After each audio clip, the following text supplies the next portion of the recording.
ఆర్టీసీని ప్రైవేటీకరణ పూర్తి స్థాయిలో చేసి మెగా కృష్ణారెడ్డికి అప్పజెప్పదామన్న ఆలోచనలో ప్రభుత్వం ఉందా?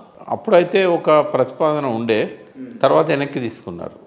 ఇప్పుడు మరి రేవంత్ రెడ్డి ఒకవేళ అట్లా చేయాలనుకుంటే చేయొచ్చేమో. ఎందుకంటే మెగా వాళ్ళకు ఈ ఎలక్ట్రికల్ వెహికల్స్ తయారు చేసే ఇండస్ట్రీ ఉంది, ఓలెక్ట్రా. కాబట్టి బస్సులు అన్నింటినీ కూడా ఎలక్ట్రికల్ వెహికల్ చేయాలనే ఒక మంచి సంకల్పంతో రేవంత్ రెడ్డి ఉన్నాడు. దాన్ని సపోర్ట్ చేయొచ్చు మనం. కానీ ఆర్టీసీని వాళ్ళకి అప్పచెప్పడం అనేది తప్పది. వెహికల్స్ అన్ని మార్చవచ్చు. ఎందుకంటే ఇవాళ ఈవీ వెహికల్సే కావాలి పొల్యూషన్ ఆపాలంటే. ఖర్చు కూడా తక్కువ, ఆర్టీసీ కూడా లాభాల్లో వస్తుంది. ఇప్పుడు అప్పచెప్పాల్సిన అవసరం అయితే ఉండదు ఒకవేళ ఎలక్ట్రికల్ వెహికల్స్గా వాటిని కన్వర్ట్ చేసినట్టయితే. ఆస్తులు నమ్ముకోవాల్సిన అవసరం కూడా ఆర్టీసీకి ఉండదు. కాబట్టి అటువంటి డిసిషన్ రేవంత్ రెడ్డి తీసుకుంటే అది తప్పు అవుతుంది. ఎందుకంటే రవాణా సౌకర్యం అనేది ప్రజలకు మిగిలింది ఒకటి, పబ్లిక్ ట్రాన్స్పోర్ట్. దాన్ని అప్పచెప్తే ప్రజలు సఫర్ అవుతారు. కాబట్టి పొల్యూషన్ బాగా పెరుగుతుంది ప్రైవేట్ వెహికల్స్ కొనుక్కుంటే. కాబట్టి ఆర్టీసీని ఇట్లాగే బతకనివ్వాలి. దాని మేనేజ్మెంట్ ప్రభుత్వం ఆధ్వర్యంలోనే ఉండాలి.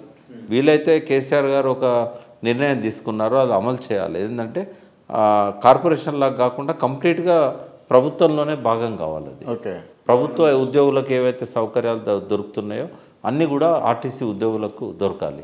దాన్ని ప్రైవేట్ చేయడం అనేది అది గొడ్డలు పెట్టు. ఆర్టీసీ ఎంప్లాయీస్ దాన్ని సపోర్ట్ చేయరు. పెద్ద ఎత్తున మళ్ళీ ఉద్యమాలు, ఆందోళనలు వస్తాయి. ఫైనల్గా చెప్పండి, రానున్న రోజుల్లో లేకపోతే భవిష్యత్తులో వచ్చే ఎన్నికల్లో బీఆర్ఎస్ అధికారంలోకి వచ్చే అవకాశాలు ఉంటాయా? ఇప్పుడే చెప్పలేము మనం.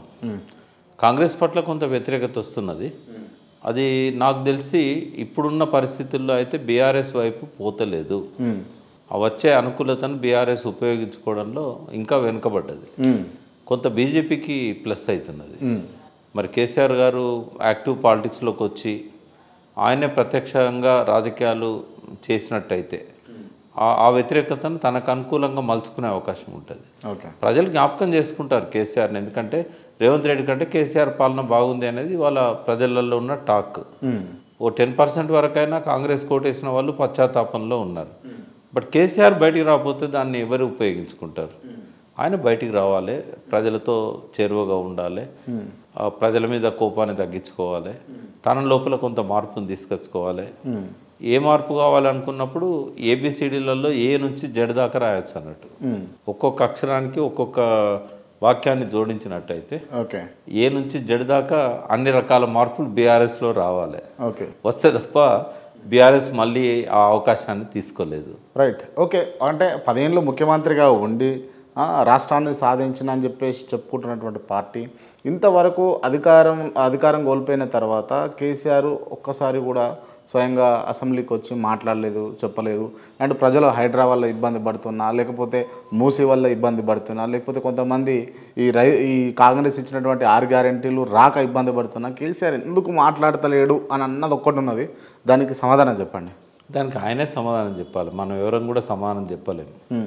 ఒక మాట ఏం తెలిసిందంటే రేవంత్ రెడ్డికి 1 year టైం ఇద్దాము. 1 year గడిచిపోయింది. 1 year గడిచిపోయింది. రెండవది ఏంటంటే ప్రజలు కావాలనుకొని కాంగ్రెస్కి అధికారాన్ని అప్పచెప్పారు.